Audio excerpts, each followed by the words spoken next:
WGPR-FM. Variety, and when they say something inspirational or like, just make my day. 107.5 HD2 Detroit.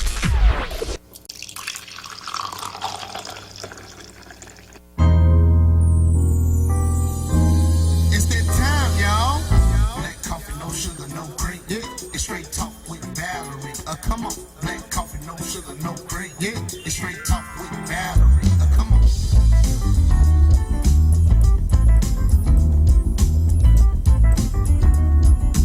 It's straight talk with Valerie.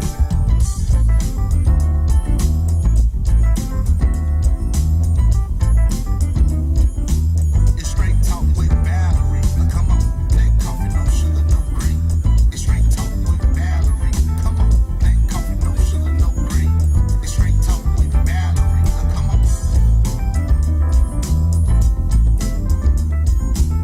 Black coffee, no sugar, no cream. Black coffee, no sugar, no cream. It's straight talk with Valerie. Black coffee, no sugar, no cream. It's straight talk with Valerie. Come on. Black coffee, no sugar, no cream. It's straight talk with Valerie.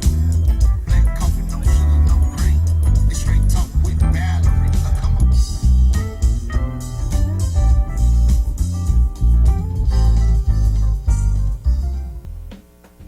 What's happening, Detroit? We're back. You're listening to 107.5 HD2 if you're listening, and you're watching on Facebook Live and RadioWeCanSee.com. I'm the real black coffee, no sugar, no cream, and I'm really sad. I was watching that opening clip of the homeless guy under the viaduct. I hope I can get through this show. This is show number 2 about falling through the cracks, being homeless in the city of Detroit. I've been a lot of places. I've been around the world. I've never seen anything such as this. Last week I touched on the fact we put on airs a lot. We wanted to be the best city that people had ever seen for the Super Bowl. Spent $500,000 for a sign on the side of the road that looked like some crap, and moved all of the people from their homes, because remember I told you we don't use the word homeless. They prefer, my friend Dale told me, is houseless, because wherever he lay his hat is his home, and wherever he decides to establish home, that is what he calls home, whether that's under a bridge, whether that's in a vacant house, or most commonly he's under the overpass at Woodward and 8 Mile. I saw him last week. When I left the show, I stopped and talked to him. So this is not easy for me to talk about. I'm not talking about something that I think. I'm talking about something that I know. I'm talking about systems that have failed. This is not something that I've read. This is something that I experience, especially in Outwang, where my nonprofit agency is, because they think that the problem is only centered around Detroit. And that aggravates me, because why are we being separatist in a county? It shouldn't be an Outwang and a Wang when it comes to services or anything like that. It's Wang County. If I'm homeless, I'm homeless. If I'm houseless, I'm houseless. If I'm transient, I'm transient. Why does it matter if I'm Outwang or in Detroit? Well, you live in Outwang, so I can't help you. So let's get into this, because I have a very special guest with me today, and she has experienced a lot in her lifetime with this very issue, and she is going to help me break this all down today. Say hello to Tara Brown. What's up, Tara? I can't hear her. Give us 1 second. We got a. I'm sorry. Okay, How I are can you? hear you now. I'm doing fine, sweetheart. I can hear you. Welcome to the show. Thank you for your time and your expertise that you're going to be able to lend to us during this show. I really appreciate you, because some of the things that you've experienced and some of the things that you know can be very triggering and hurtful. So I really appreciate you taking out the time. So introduce yourself to my viewers. Tell them a little bit about your background and what you do currently. I am Tara Brown. I am a board member of the Detroit Continuum of Care, otherwise known as the COC. And just to be clear, I don't represent them. These thoughts are my own that I'll be sharing with you today. I'm a student right now. I'm involved in a lot of organizing activities. I organize with Detroit Eviction Defense. Unfortunately, I've had to take a hiatus because I'm going to school right now. Again, I've worked with the Community Advisory Board for the Secure Study. And most recently, at some point, we are taking on a committee with the state called REACT, Racial Equity and Accountability. So I'm in a lot of different spaces. Well, hold on now. You can do a racial equity and accountability under 47? Well, that's why we have not started it, because now we don't know what happens with that. We went from one angle where we thought we were going to be graduating to that. But yeah, your president says, not with my federal tax dollars. Well, not with your federal tax dollars. So we just waiting to see how that shakes out. So I want to just take this historical walk through our city, because in the 1920s, Detroit experienced a historical real estate boom because of the automotive industry. People were coming from South. I know. Thank you, sweetheart. My ancestors came from the South. And mine too. Yep, to come up here and get a factory job and the homes. You know, that was the American dream, to get a home. And in my family, a Sears Roebuck credit card. If you had a Sears and Roebuck credit card and a house, you were living. So we went from the 1920s and then post-World War, but people were still having the pleasure of buying homes, whether that was through government loans, VA loans, or just working hard. That was the American dream, to have a home, the white picket fence, and a family. Recent decades, that dream has become a nightmare. And it has become a nightmare due to economic factors, social factors, and systemic issues. So let's get into this homeless crisis, Tara. And I don't want to beat this into the ground, but we can go back to the young lady who was sleeping in her car and her 2 children froze to death. Now, the buzz on Facebook and other places was like, well, maybe she was in the casino, maybe she was here, there. So we're not focusing on her parenting skills. Neither was I focusing on that last week, and I'm not focusing on it tonight. What we're focusing on is the breakdown of the system, because she said that she went for help, and they admitted that she called for help. But that system failed her. There are street outreach initiatives that take place. There are homeless prevention efforts that are supposed to be helpful and help people who are in need.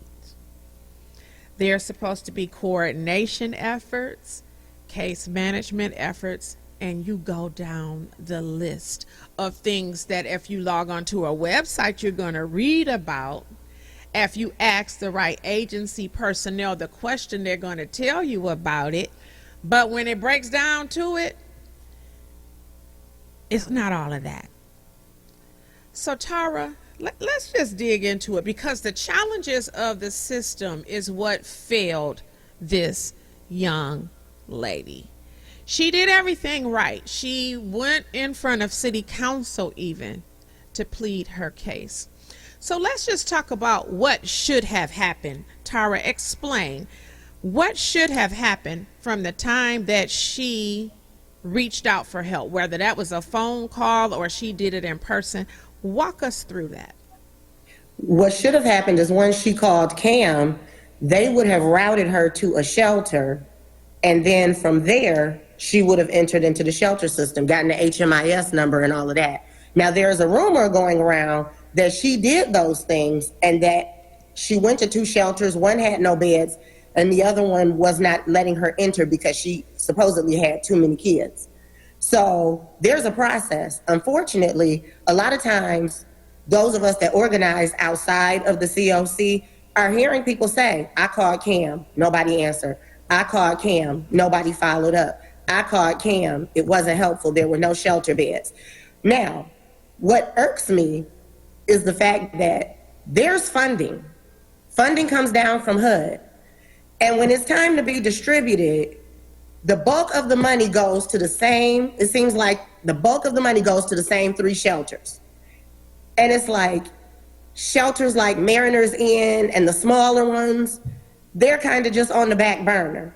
And when you raise issue about the way the funds are going out and even discuss not funding some of these shelters, the argument becomes, we'll lose beds. We'll lose beds. Well, damn it, now we're losing lives. So what are we gonna do? And I was scoring an application, because during the process, sometimes we score applications. There was an organization, they won't correct the issues that were on their prior year's application. For whatever reason, they can't seem to get their applications on time. And they just have a series of breakdowns. And last year, they decided to submit the same one-page appeal that they had submitted the year before, and all they did was change the date and the executive director's signature. Somebody rewrote her signature, maybe even her, and they submitted it. And I was like, no, we cannot keep giving them this money and they won't correct these applications. So I argued my point. The scoring committee agreed with it. We take it out to the board, they agree with it. Then a group goes into our COC executive committee. A woman who had just gotten on the board complained that I had an axe to grind and lied and said that I had relatives and friends that had utilized the shelter system. I am very frank. I'm about the poorest person in my family. Of my girlfriends, I am the poorest person of my girlfriends. Highly educated, but I have a disability now because of my transplant and all the other things that go on with me.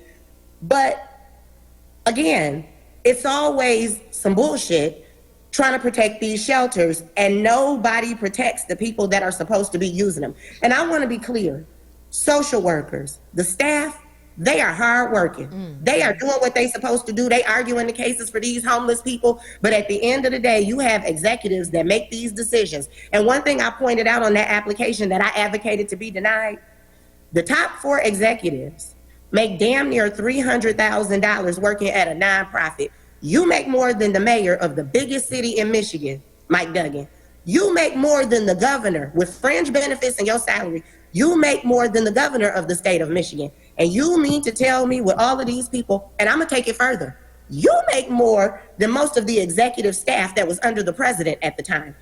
And you, between the 4 of you, can't come up with an appeal that is sufficient, and you shouldn't even be having to appeal because you're already on a corrective action. It's like, what the hell? When are we gonna say no?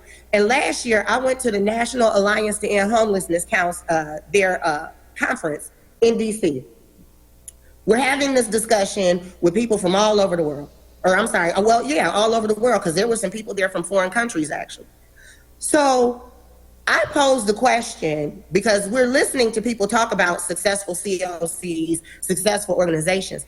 And I asked publicly in front of about 100 people, how do we get the shelters to do what they're supposed to if nobody's holding them accountable?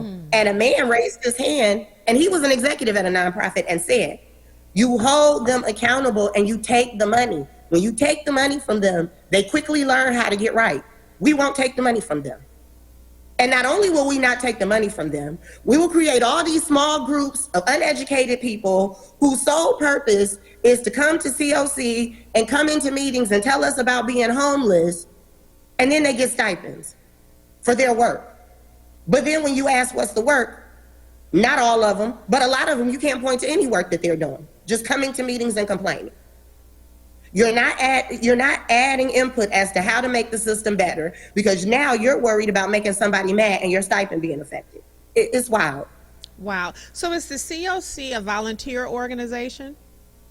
Somewhat, like they have to have certain people. Like I would say, my role on the COC is voluntary. I'm a member at large. Okay. So some of those people have to be there as part of their jobs. Some of the people there volunteer. I think everybody should be involved. These are public meetings, and nobody from the public comes until it's time to complain about homelessness. And like I said on the interview, or like I said on the recording last month when the Metro interviewed documenters, all of these homeless people should be coming to these meetings and complaining and telling us what they are going through, because maybe at some point we will hold the shelters accountable. Because nobody does. Like, the city doesn't hold them accountable. There are shelters failing inspections. There are shelters not getting proper inspections. You notice when it was really cold the last 2 or 3 weeks, Pope Francis was the only organization that let the news freely walk through their organization, taking pictures and recording people. As long as the people there were okay with speaking to the media, they let them in and they walked all the way through. You have not seen that. Most of those shelters don't want anybody walking through because it looks nice when you walk in. Then when you get back there where people are housed, that's where the issues come in.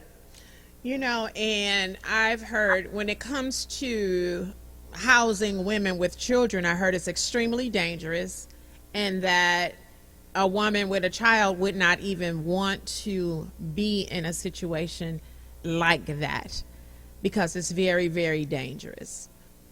And that's just really, really sad. And I think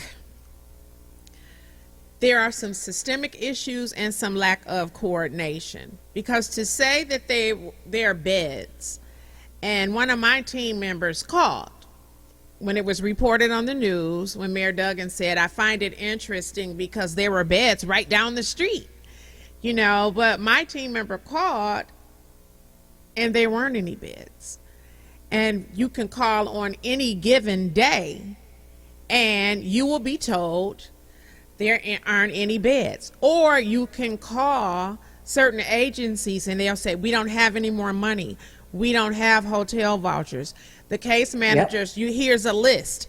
Here's a list for you to call. Well, if I'm in distress and I'm sleeping in my car, among all of these other things, I really, really don't know what handing a list to me is going to accomplish.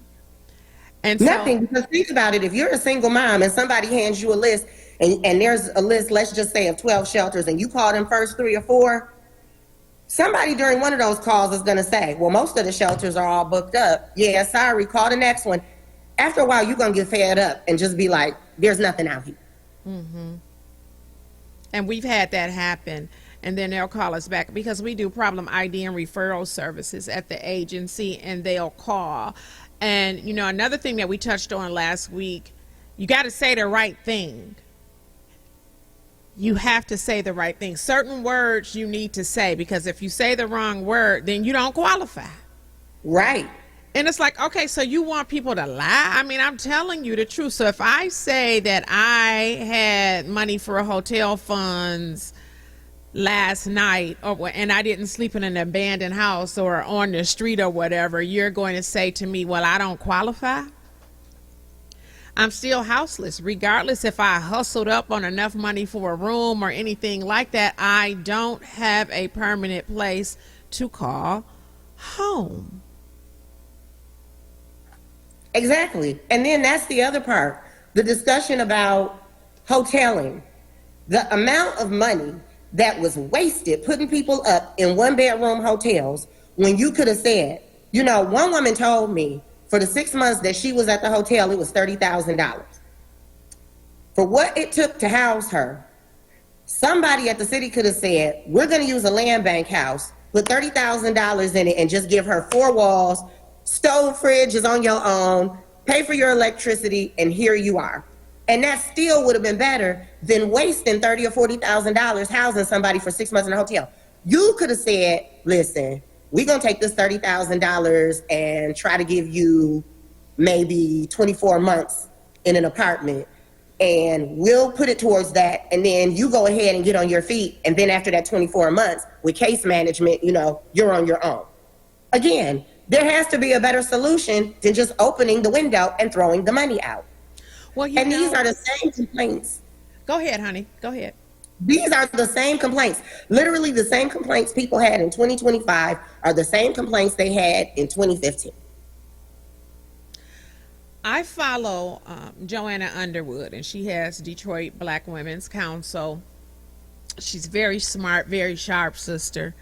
And I hope when she gets Black Women's Council up and running, I plan on joining her and helping out in some way that I can. But she has talked about, on many occasions recently, probably over the last month, about the land bank houses and the mismanagement of that whole process. And so, when we talk about insufficiencies within systems, I think that's one of them. Because you're right, $30,000 with the right contractors. Yep. If you say, hey, I got $200,000 and I want these 5 houses taken care of, or even partner with HUD, like they do the housing program, right? Habitat for Humanity, places like that, where the people, hey, if you're going to give me a house for me and my children or whatever, while I'm in the hotel, you say, here, we're going to give you this house and we're going to fix it up. Where's the hammer and the nails? I'm ready. Right. And they could do something like that Habitat for Humanity model right here in the city with some of the funds, like you said, that they're putting people up in hotels. And I'm not against that, but that is not a long-term solution. It is not. And guess what? I don't know if you saw right before Christmas, that woman who fled her house because of domestic violence, I think she had like 4 or 5 kids, and they were all crammed in one hotel room. I saw that.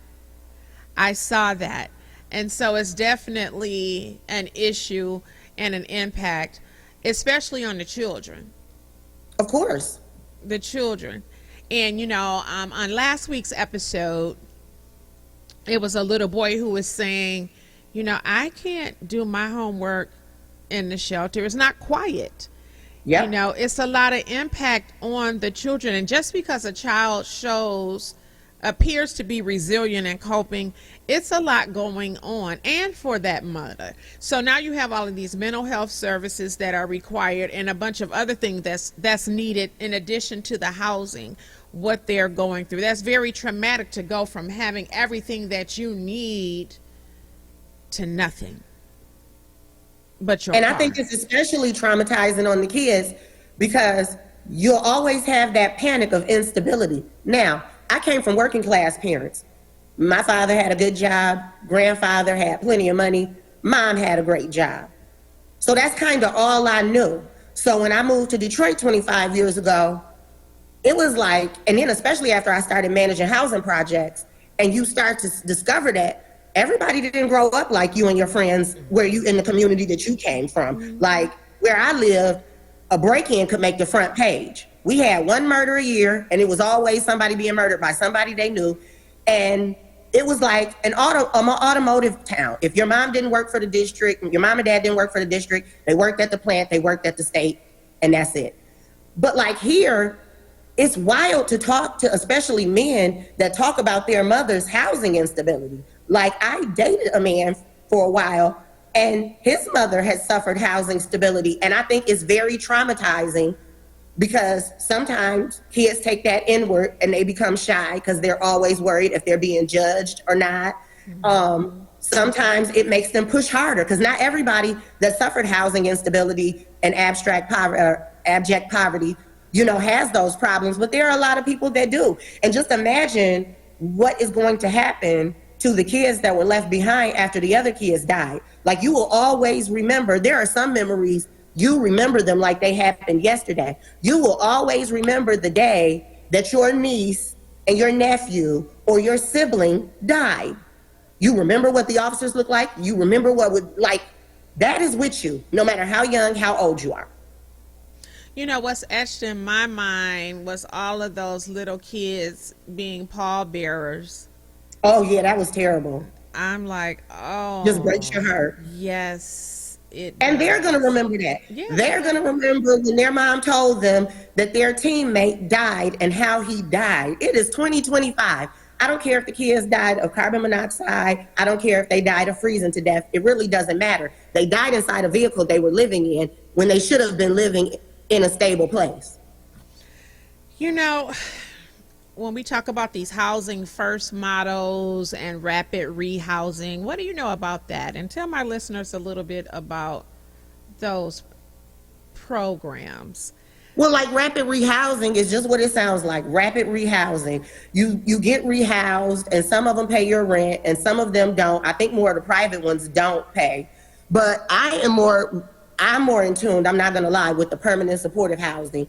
I think it's good sometimes, but then sometimes I think it's a waste because, again, it's easy to point your finger at the system, which we absolutely should because the money is coming down the pipeline.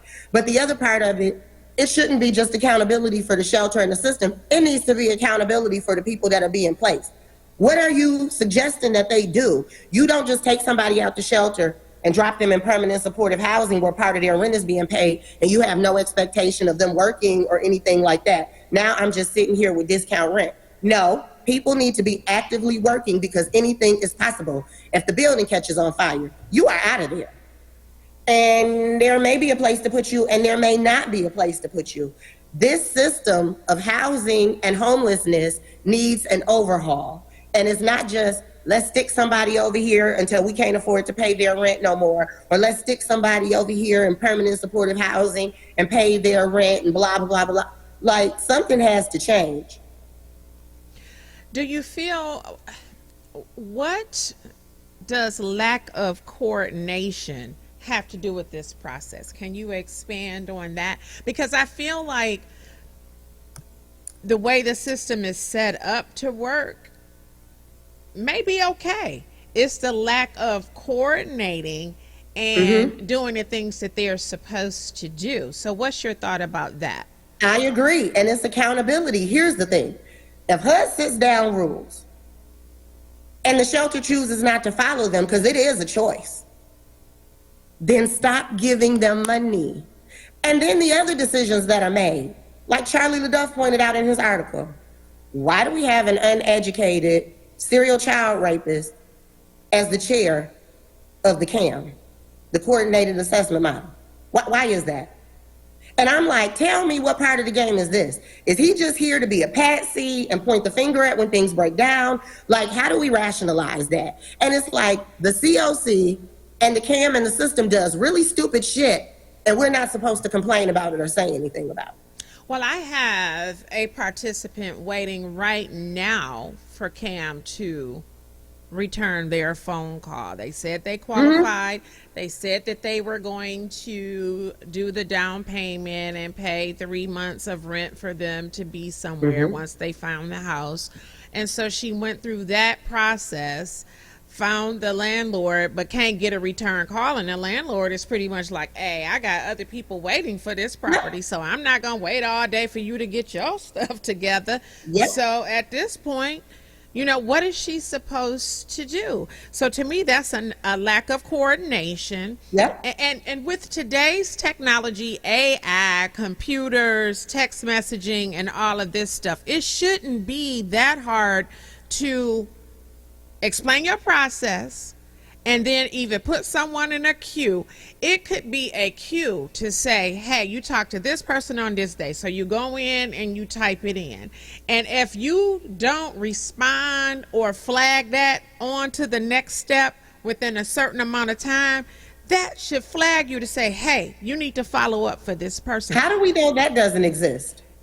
I know it does. I was being hypothetical. It does. It goes into a queue, and if nothing is done, then it should pop back up to say, I'm waiting. You know, what are you going to do about it? And so I don't know what to say about that. And watch this one. You notice how Mike Duggan, and he did look, this is like that meeting that he had after Miss Williams' kids died. He looked a little shook. But I bet you nobody's going to get fired. They might get disciplined. The public will never hear about it. But that situation, heads should have been rolling, especially when they went back and saw that she had called and reached out. I bet you nothing is done. Well, They're conducting an investigation, and they are going to find the city not liable, and that'll be it. yeah, I feel the same. If that mother was detained and questioned, then Mary Sheffield and any other agency, because she went in front of city council and addressed her, if I'm not mistaken. So allegedly, because I didn't see it or hear it, but allegedly, whoever she approached and talked about this situation, and whatever agency she approached and whoever she talked to at CAM, they should be held just accountable as she Absolutely. is. Absolutely. She should Because, be and the here's only the other person thing. questioned. This is not new. Remember, Kamaya Davis died drowning in filth because her mother was living in an abandoned house because she had nowhere to go. Like, it was sad when the man died in the block of ice several years ago, the homeless guy. It's even sadder that now when we talk about homeless people dying in the streets, it's babies. And again, when your kid drowns in sewage or your kid dies frozen or in carbon monoxide because you live in an A-van or live in a vehicle, nobody says, hey, we sorry. It's like, how can we call this person the perpetrator and make them a criminal? And I think part of the big problem is when they talk about criminalizing homelessness, they're talking about the people sleeping on hostel benches and sleeping in Hart Plaza, getting arrested and ticketed. Nobody talks about the moms that get prosecuted for child neglect and things like that from living in shelters and living in cars. You know, and that brings up a point. And I laughed, not at the situation, but at the ideology. If you're houseless or homeless, just come to the police station. Right, let me bring my 5 kids that's been sleeping in the car to come to this police station and sit there and make somebody mad because my kids don't want to sit down because they can't sleep sitting up in a chair. Or worse yet, my 5 and 3-year-old come in there talking too much. Mommy, is we gonna have to sleep in the car? Mommy, I'm hungry because we didn't eat all day. Yeah, the police station would be the last place with some kids that I would be going. But here's the thing. What if I'm houseless? My plates could be bold. What if you actually see my ID? I could have a warrant. You probably would be bringing me through the back door, not me walking through the front if you really knew the real. Yeah. So why in the world was going to the police station even suggested? So you can trigger a CPS case and say, hey, I'm homeless. Because they're going to want to know the story, which is triggering in and of itself. I've been living in my car for 10 days. Or 2 months since November. That's going to trigger CPS. Yeah. So why would I want to tell you that? That's why I'm saying the system is kind of messed up when it comes to that because you're forcing people to lie. You do. You have to. Yeah, because if I tell you the real truth, yeah, you're going to take my kids. You probably arrest me. I'll probably end up in jail. And that's just a basic case. Not even including some people who choose to use substances, some people who have mental health issues or some other co-occurring disorder. None of that stuff is getting addressed, but it should be with coordinated effort and case management. It shouldn't just be, here's a bed, go lie in it. You should be looking at the stress that's caused by that, the mental health problems that's caused by that, you know, and anything else that they would need to be a citizen and a decent human being living in this world. Housing has gotten so bad. I go to a particular salon that is in like an office building out in Southfield. There is a woman there living in office space.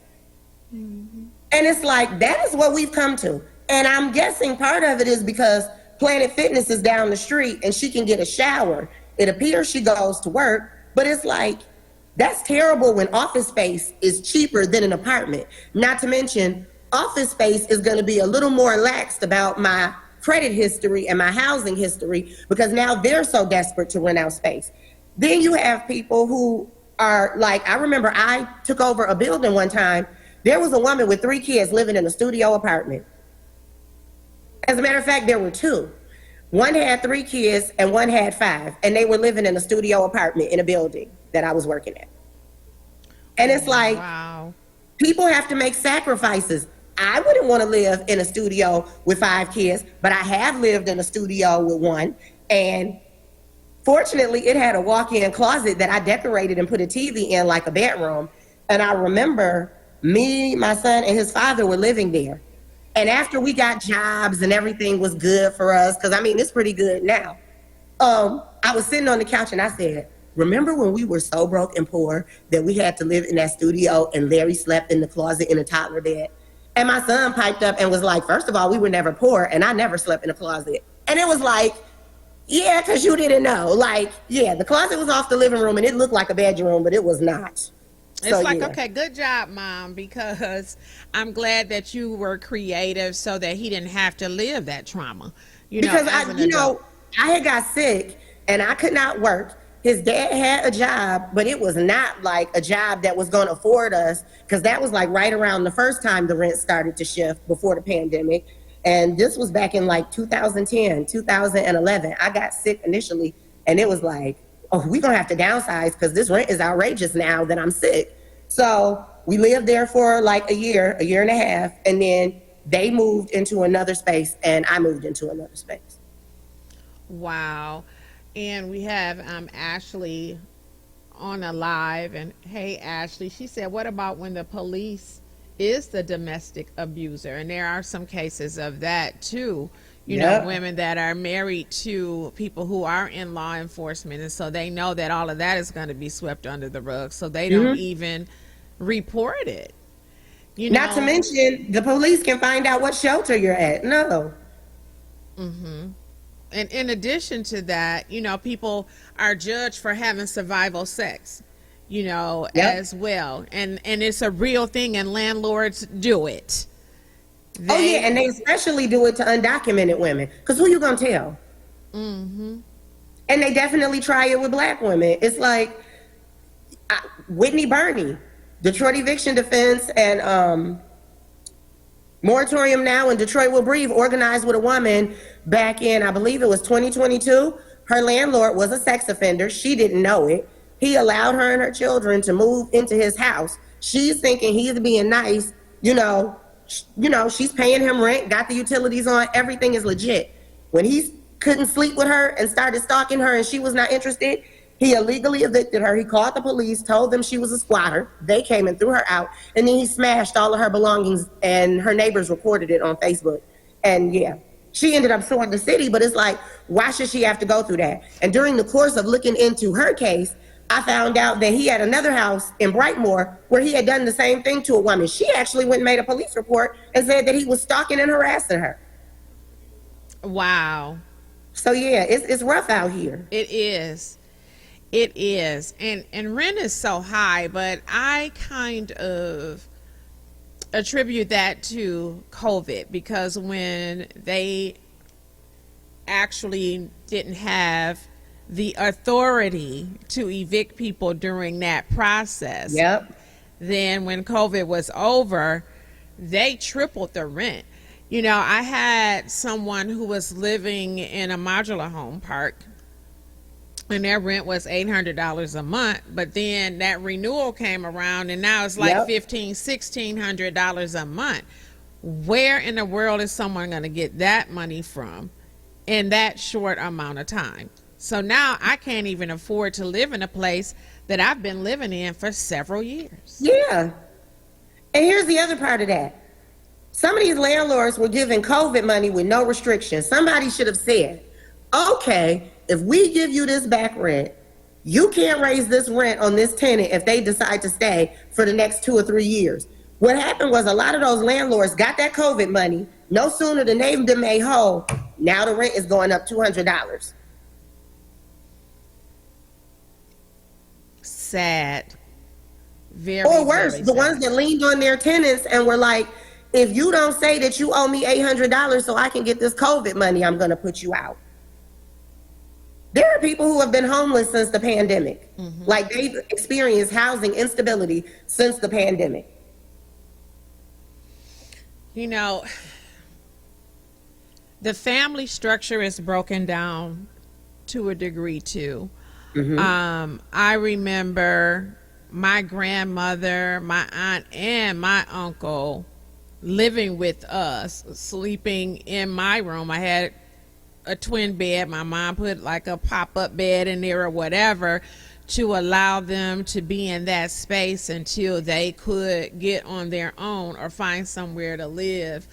I've heard of many stories my husband used to tell, because he was many years my senior, that they had people sleeping wherever, on the couch, you know, in the basement or whatever, just to be under one roof until that person could get themselves together. I just couldn't imagine one of my relatives with kids not having anywhere to go. And I'd be the best case manager, because anybody that know me know I'm not real patient. I'm OCD. Everything has to be in order. But I'm not going to see you on the street. So I'm going to be your case manager. You could come here, but we're going to work on this plan, and we're going to make sure you get where you need to go. But we have kind of, I don't know if pride gets in the way of some and don't No, want to I think act. pride gets in the way to some extent, but I also think it becomes, I only got 2 kids.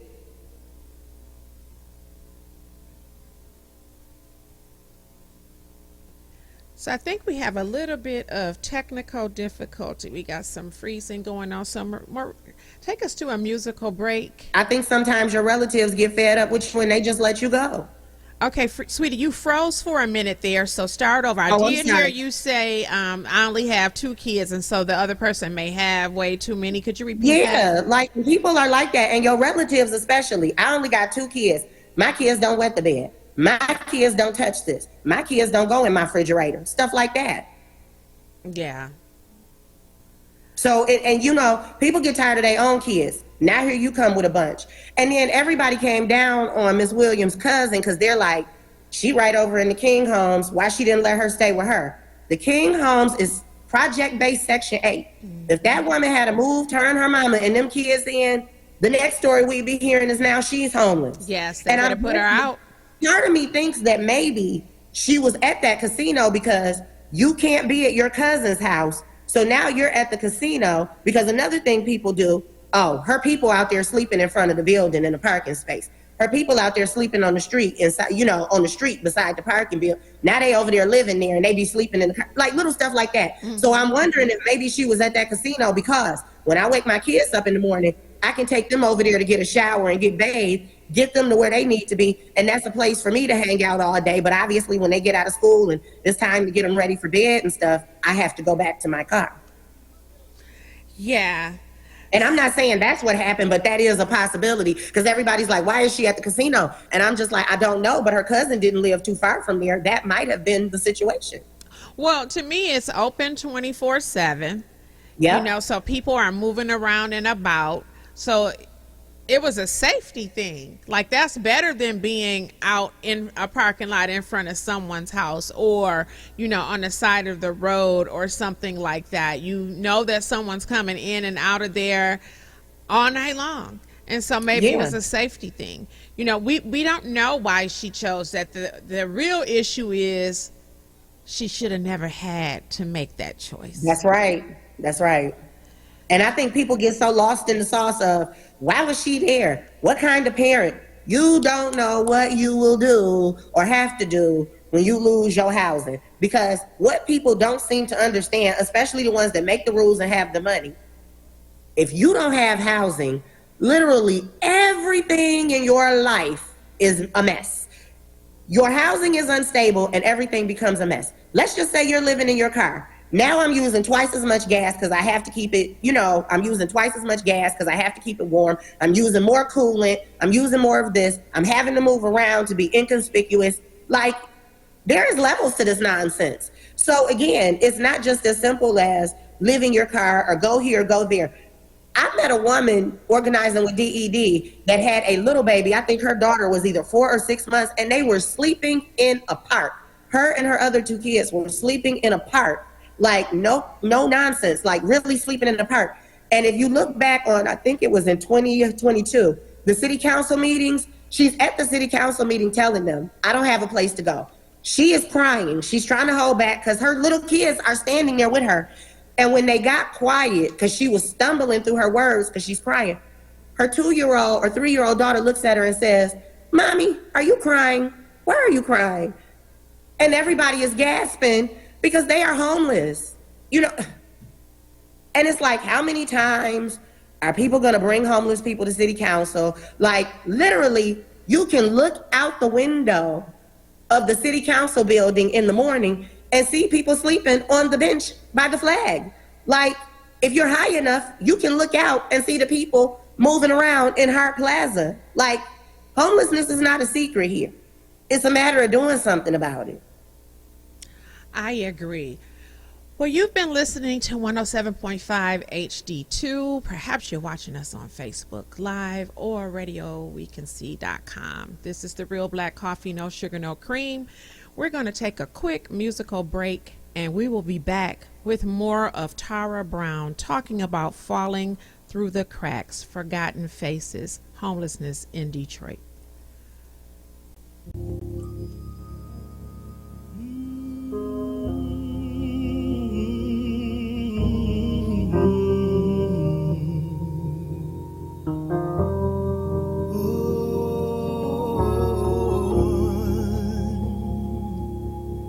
I'm just trying to do the best that I can as a strong black man.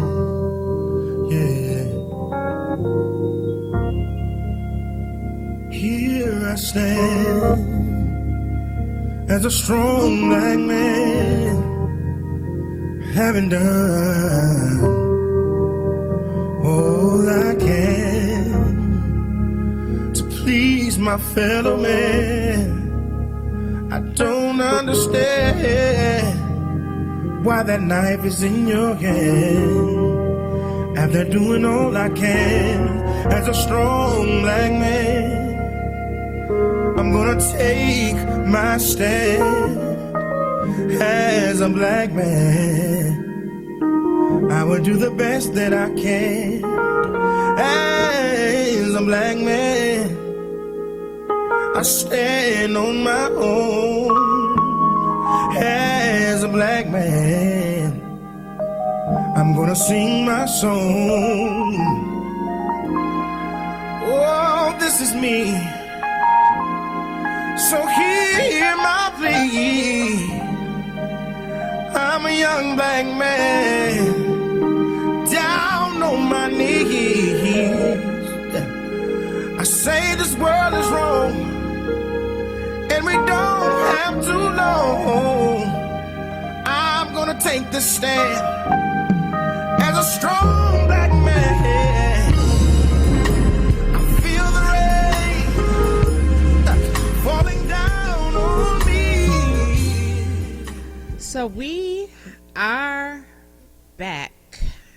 It's the Real Black Coffee, no sugar, no cream, and I have Tara Brown, and we just bringing it to you straight and unfiltered. Falling through the cracks, the plight of the homeless in Detroit.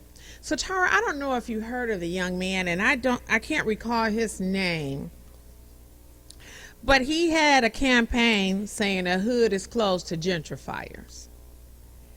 He had a sign made up, and he had posted it over on the north end, and it had on there, the hood is closed to gentrifiers.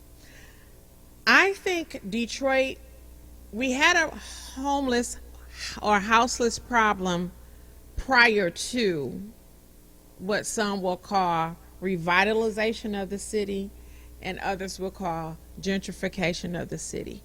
Whatever we want to call it, we had a problem with housing before that, but now I think Detroit is suffering from its own success because of gentrification. A lot came with that. I think there was a lot of disrespect for business owners and individuals alike that stayed in the city at its worst. those buildings along Woodward. You know, we can look at the Avenue of Fashion. All of that stuff just went downhill, where back in the day those things were thriving. And people still stayed with you. They rented from you. They kept their businesses alive as much as they possibly could during that time. And then here comes gentrification. Tyra, what's your take on gentrification in the city of Detroit? Hold on one second. We can't hear her. I'm sorry, can you hear me now? Yeah, I can hear you. Yes. I think that Black people should have reacted to gentrification the way Southwest Detroit did. When they came into the hood with those murals and revitalization and all of that crap, Black people welcomed it. Yeah, let's paint. You could have painted your own murals. Instead, you lived with the graffiti. When they came to Southwest with that crap, they went right out there and painted over every mural they put out there. No, don't come over here. Go on back where you came from. And then you have people from suburban areas that swooped into Detroit, took advantage of cheap houses, fixed them up and flipped them and tried to sell them back to us, and they were not affordable. Or they lived in them just long enough to get engaged, get married, and you know what happens when people, these yuppies that come to the city, start getting married? When their kids get old enough to go to school, because our schools are crap, they go right back to whatever community they flew in from. Now they want rent money for their house, and you don't know all that they put in it, but they know every nickel they put into it, and they expect to get it out in a renter, even though they've already been living in it. And it just goes on and on and on. Then, when Black people were trying to get those houses, no. Your bank statement says you don't have enough money to get it fixed up in 6 months. So you told them no, and then gave the land to Mr. Hance over there with those naked trees in District 5, didn't build a house. And that was the other thing somebody explained to me. A friend of mine explained to me, when you buy those lots, you put trees and gardens on them, and that way you don't have to pay as much in taxes, if you have to pay it at all. So a lot of those people have come to Detroit, bought property, put plants and trees all over it, and they're calling it an ag project, and they're getting a discount or no taxes. Wow. Well, I'm going to tell you one thing. I'm now a Detroiter. I've been one for about 8 years now. I have a problem with that, and community gardens, and not from the form of fighting hunger, but if I wanted to live around a whole bunch of gardens and corn stalks, I would have moved to Sumter. So here you come, you buy this lot and you build up a bunch of trees and stuff like that for a tax break. What is your real purpose? How about when you're growing your corn and all the other crap, you're bringing rats, moles, and all sorts of wildlife to my neighborhood now? And that was the other thing that pissed me off. Don't buy a lot in Detroit and build a community garden and keep living in the suburb. But the other part that pisses me off is the city takes land that had houses on it, knocks it down. It already has a water line, already has a gas line, already has a spot where you can run electricity. But when people go to buy it, you tell them you can't build a structure on it. Yes. And Black people don't have the money to fight that, whereas white people who come into the city and are investing to make money off of us, yeah, they got money to go to the zoning board. They got a lawyer to argue. They have a lawyer to build a diagram to show them. Tell Black you it's people don't have all that. non-buildable. It's non-buildable in a heartbeat, and you come back another year later and it's a whole structure up there. Watch this, Brightmoor. There was a whole street that had been decimated. Just land from one corner all the way down to the next. The city hired a real estate firm that wanted $5,000 for it, the whole stretch. The only problem is you could not build a structure on it. You cannot build one, don't sit one, nothing. When I called the agent, I'm like, is it possible to put a tiny house? No, you can't build anything for somebody to live in. And what I'm wondering is, were those rules put in place to drive out all the poor people? Then once we got a city full of investors, okay, now one of y'all petitioned us to build on these lots that you all have, and now we have housing. And not only do we now have housing, we've gotten rid of poor people. Also, nobody calls out MISTA. MISTA approves all these developers to build housing in Detroit that is the wrong size. Yes, there are women with only 1 or 2 children that can live in a 2-bedroom apartment. But where were y'all gonna house Miss Williams? Where are you gonna house the woman that's living in the hotel in Pontiac with 5 kids? There's no place for them. Think about right now in Detroit.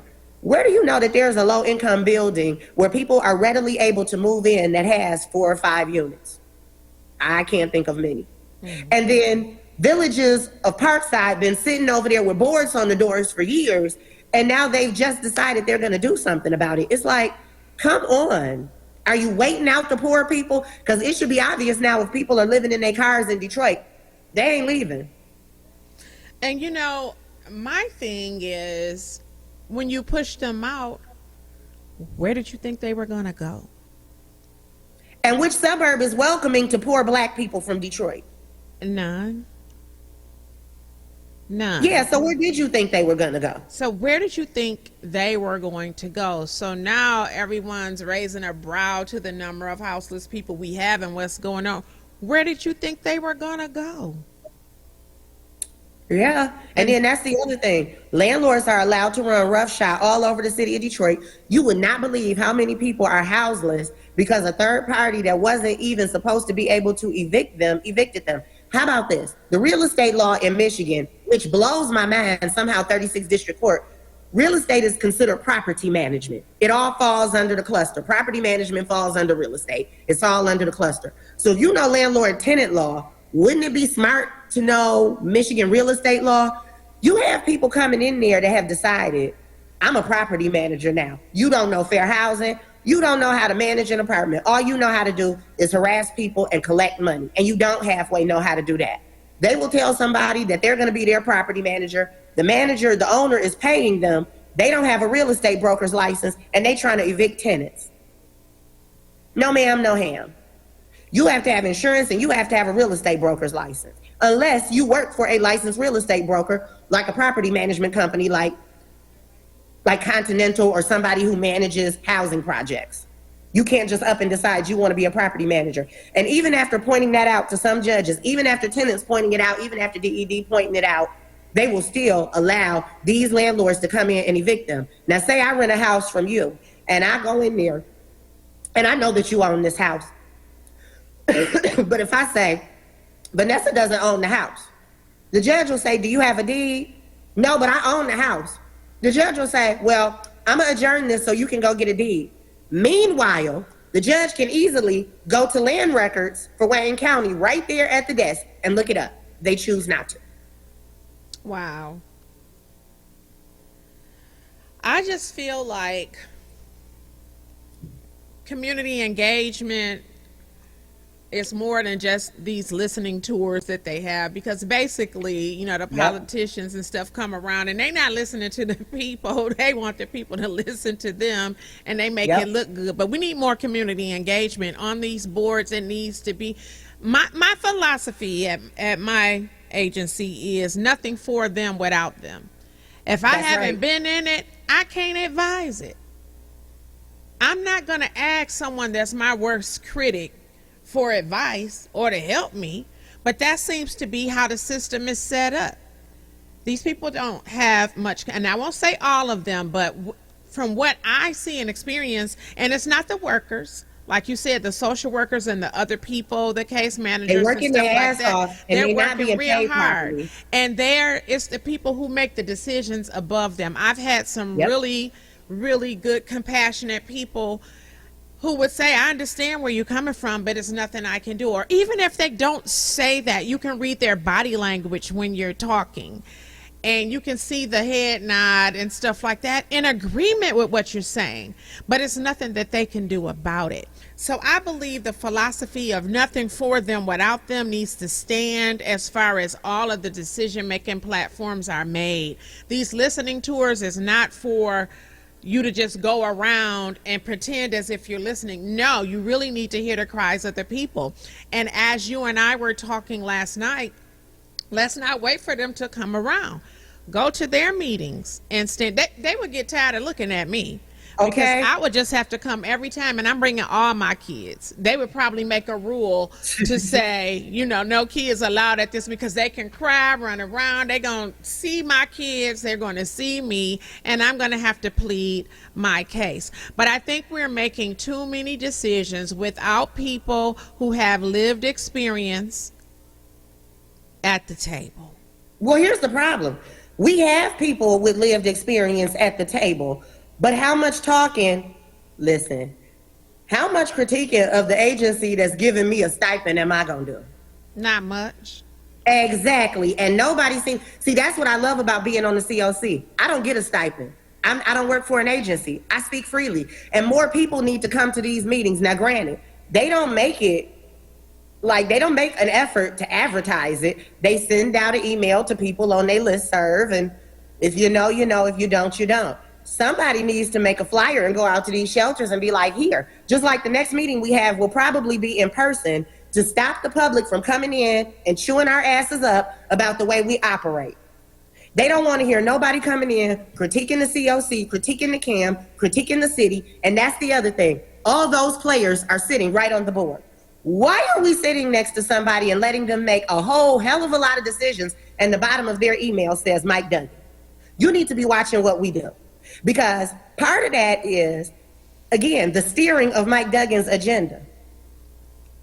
We have an executive committee. They don't do shit but keep up shit. They get in a meeting when nobody is around, talk about the people on the board, plot against them, try to decide what rule they can create to get somebody off the board. Like, it's a mess. They've been trying to get me off the board since I complained about the child rapists we have on the board. It's inappropriate. It is inappropriate for a pedophile to be making decisions for women and children, some of whom have fled their home and become homeless because somebody was sexually violating them or their children at home. Wow. Why does that make sense? Not to mention, with a sex offender on our board, he had the nerve to bring up the fact we need to go after some other grants. Well, I ended up getting a copy of an email where we were going after a grant for $192,500. That was back when we first found out he was a child rapist. How about a clause in that very grant basically said, you're not going to embarrass the grantee with anything that has to do with something sexual or anything. You're not going to do anything that would embarrass them. So yeah, grantors put shit like that in the grant application. You do this. Mm-hmm. You in social work, they do this. Just like they have planned on reaching out to one of the bigger nonprofits in Detroit that they're philanthropic. They give out money. And I was talking to somebody that actually worked for them, and I was laughing because I'm like, yeah, I saw in a FOIA, a document that I FOIA'd, at some point, I'm imagining Hand is going to come to y'all about a grant. And she was like, not the same Hand that has a sex offender on the COC. It's like, what are we doing? So people know. Well, no, let me say this. A lot of people don't know. Outlier Media wrote about it, did a whole story about it. I called because I was nervous when I found out. I didn't really care for him, but he was running for the board, and something in my spirit was like, you shouldn't be like that. You don't even know him. You just don't want him on the board because he whines too much. So I went to Google I went to Hand looking for his application. Couldn't find it. I put in his name and COC application. Google corrected it like, did you mean CSC? Because here he is. And it pulls up his picture on the sex offender registry, pulls up all his information about his case. That is crazy. And I see. And so it was Thanksgiving break, and I didn't bring it up to them. I'm like, I want to do some fact finding because I knew somebody whose picture ended up on the sex offender registry, and it was not supposed to. So I went and I called the county that it happened in. I spoke to the prosecutor. I spoke to the county clerk. I even spoke to somebody at the police office and the sheriff's department. Then I sent an email to his ex-wife, and I told her, I'm like, I don't know if you're going to get this in time, but you need to come to the COC and tell your side of the story because they're getting ready to put him on the board. Because we were not friends on Facebook, she did not see the message until January or February of last year. And she didn't call. She was like, I'm calling to stop him from getting on the board. I'm like, ma'am, that ship has sailed. I'm sorry. She said, I wish you'd have sent me a friend request. And then she runs down all the shit he had done. And I'm just like, she's like, he should not be on the board. Then she came to one of the meetings. She said, I want to come to one of the meetings. Send me the link. I sent her the link. And for some reason, this particular meeting, He starts talking, and when he started talking, it put her in a panic and scared her, and she left the meeting. But I just can't believe. So I guess that's not part of the criteria to be on the board then. So that doesn't even matter. Well, here's the part. It does matter, because going back to Joanna Underwood. Joanna Underwood literally just became a board member last month, right? They did everything they possibly could to keep Joanna, came up with every excuse under the sun to keep Joanna off that board. I bet you they did, because she don't Why play. do you think that is? Oh yeah, Joanna gonna get to the bottom of it. And she already started. And When she shit ain't don't sound right afraid to Joanna, speak she out, calls it baby. out. Oh baby, what?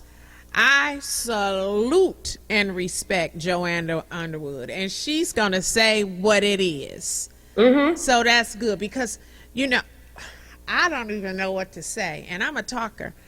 I don't even know what to say. What? Somebody needs to hold all of these systems accountable. HAND, COC, the nonprofits, CAM, MISTA, DHC. It's all a dirty collection. The city, all of them need to sit in a room and decide, we are going to do something serious about homelessness. And it shouldn't be a private meeting. It should be very public. Point fingers at each other. Tell us where the breakdown is so we'll know who to go after. Because this cannot keep happening. Children are dying. They are dying from poverty. And like I said, again, Kamaya Davis wasn't that long ago. That should have taught us a lesson. When people are walking through the city county building and see her name on the wall, that should have taught us a lesson. We need to protect children. And here's something really weird. Somebody told me last week, Kamaya's mom was basically houseless when they were staying. That's why they were staying in the A-band. They sent her to jail or to prison, and supposedly she came out just as homeless as she went in.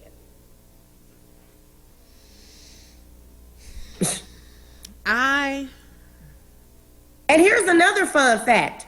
We don't have housing for women with children, but there's an organization that helped the pedophile with his housing. And your tax dollars pay for all of this. Keep in mind, that money comes from HUD. That's your money. That's my money. That's your engineer in there's money. It's everybody's money. People need to have a say, and they need to hold it accountable. I don't give a damn if you've never been homeless.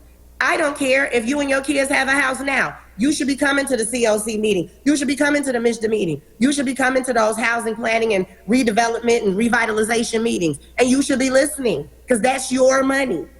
And if you don't care, they certainly don't care. Yes. I think I need to do some research and find out what the organization is, that name, and then when they meet and how people can come and advocate for themselves and what they should say. But I do believe that it should be nothing for them without them. And here's another thing too, and I want to get your take on this as we prepare to close. Affordable housing. So they say, okay, well, we're going to build these brand new apartments downtown, and it's going to be 300 of them, but we're going to allocate 10% of them for affordable housing. There's a difference between affordable and low income. In fact, there is. And I keep telling people, stop saying affordable. Call it what it is. Low income. People have attached such a negative stigma to low income housing. All low income housing does not look like a housing project. And your housing project or low income housing is only as good as the management you put in charge. I just was telling Amy Hovey this. She is the director of MISTA, and I sent it in an email like, look, y'all dole out literally hundreds of millions of dollars to these developers. Then the developer comes in and gives you a presentation where they say, hey, we're going to use this management company. And sometimes the management company is sitting there like, yes, we have a partnership and they're going to do this, and everybody's excited. You have $1 million-something investment, hundreds of $1 million investment, and you hand it over to somebody you're going to pay $13, $14 an hour. That is some bullshit. Like, this person has no education, some of them don't even have no experience, and you hand it over to them and you pay them beans, and you wonder how come they're catching feelings for the drug dealer who's coming in giving them money to look the other way, because that is a reality. Absolutely. And here's the other thing for me. I think that there should be problem ID and referral, if not wraparound services on site. Because we know all of the things that can be associated with poverty, and all of the things can be associated with someone who's re-entering the community, and so on and so forth. So we need to have these wraparound services so that they can sustain it. Even if you get a home through some of the home buyer certification programs, that don't mean you know how to cut the grass, that you know how to change the filter in your furnace. Funny you that say that. You know. I worked at a housing project, ma'am. They gave people dishwashers. Now, there were some people that knew how to use the dishwasher. Some apartments, you come in and find everything but dishes in the dishwasher. One woman set up her dishwasher. Those potato chips that come 30 in a bag? She put them in the slots in the dishwasher like it was like a vending machine. Yeah. Then I opened one of them. A lady had her hair weave in there washing it and her wigs. She was using the dishwasher to wash them. Other people had their kids' toys because the hot water. So they done put kids' toys in the dishwasher. Like, it's crazy. And you have to realize, and again, I didn't realize this until I worked in public housing. There are people who have never slept in a bed, never had to make up a bed. People who grew up sleeping on sheets and air mattresses. And guess what? Their kids are sleeping on sheets and air mattresses. There are people, if they have a bed skirt and you move the bed skirt to look under the bed, they are sleeping on 9 milk crates. People are getting by the best way they can. And like, nobody explains to them. I remember I had a manager, I told a woman, I said, yeah, this particular place, Value City at the time, had $50 bed frames. I'm like, just try to order you a bed frame or ask an agency if you don't have it, if they can order a bed frame or put one on layaway. And I remember my manager told me, you can't tell them how to live. Like, and again, I'm trying to explain to this white woman, kids do not want to be born into poverty. They absolutely don't. Like, I don't think anybody wants that. But kids don't want to go and be born into poverty. And you're watching TV and you see people sleeping in beds and reading books, and kids are sleeping in beds, and at night your bed is the floor with some sheets, because there are people who don't even know they're supposed to buy comforters. But that is how you lived at home with your mom. Just like Miss Williams, allegedly her mom was right in the car with her. Your mom is literally sitting in shit right with you. Like, again, how do we break that cycle? Do better. Yeah, we got to prepare people. And you know what, we have to tell people, being homeless or houseless or whatever you choose to call it is not where it's at, and it is not safe. So we need to ingrain into adults and children, your goal is to always have a house. It's okay to not have furniture. It is okay to not have a whole house full of dishes. I think also social media plays into that, because you're looking at one corner of an influencer's house and you're not seeing all the dishes. There was a social media influencer a couple of days ago that showed the inside of a house. And like, usually you see the nice part of his house, but then he said, this is what y'all don't see. There's dishes all over the sink. His kids' room are empty. He's funny as hell, but you only see him in one part of his house. What else you don't know is some of those people, they don't even live in those houses. Another way the landlords have learned to make money, let's decorate and stage this house and see if photographers and social media influencers want to use it. Yep. What you see is not always what's real. So it is okay to live in a house with no furniture. People were posting content years ago and didn't have furniture in their house, and people in the comments would be making fun of them. And it's like, the person that's making fun of you probably don't got furniture in their house and they feel some kind of way about it. People get made fun of for sleeping on air mattresses, but the person making fun of you is probably sleeping on the floor. Yeah, you're absolutely right. And there was a time when women would show up and get applications for 2 bedrooms knowing they had 6 kids. I only brought 1 kid and I'm filling it out. And once I get in here, you just figure it out. And now it's like nobody's even inspired to do that. I think some generations have gotten so used to being given a pass and everything being made easy for them. Some people are homeless and they struggling, but some of them are homeless and not even trying. And I've heard people say, stop using homeless, it's houseless. Let me tell you, when I hear houseless, that don't make me move. When I hear homeless, that's a real action word. That is bad. Homeless. And no, where you are is not always your home, because yeah, people will tell you, don't get comfortable in my house because this ain't your home. You just here temporarily. Wow. Well, Tara, we're going to prepare to close. Thank you. Thank you Thank for you. your transparency. Thank you for your honesty. And I can hear the passion coming from your heart. And I want to connect with you and get the names of the organizations when the meetings are so I can post them on the Black Coffee Facebook page and on any other page that can do some advocacy, because we only can fight so hard for you. You have to learn how to advocate for yourself. And there are homeless people that do. I just don't think that they have enough information to make those decisions. And that is something that should be required to be posted in a homeless shelter. Your business license, yeah, what days these homeless meetings are, how to file a grievance, because they have them. Like, all of that should be there, right there.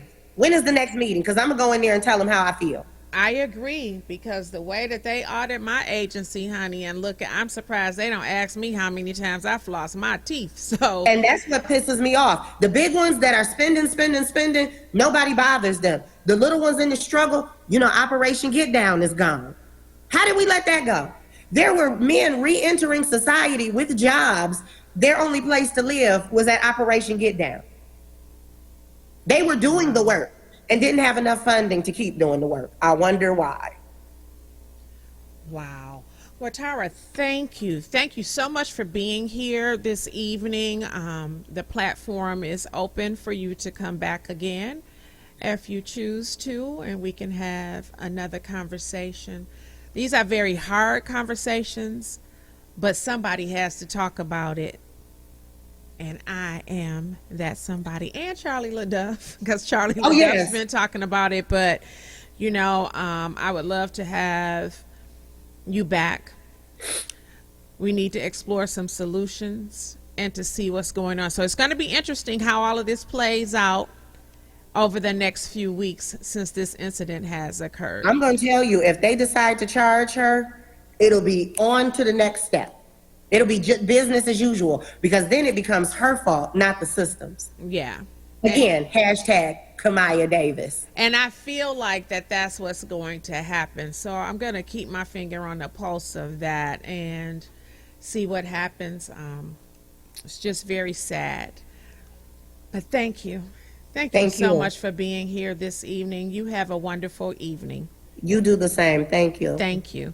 You have been listening to the Real Black Coffee, No Sugar, No Cream, where I don't try to spill any tea or make you feel dazed like you drank a shot of cheap liquor. I just want you to hear and see things from a different perspective. Mine's. And I'm out. See you next week.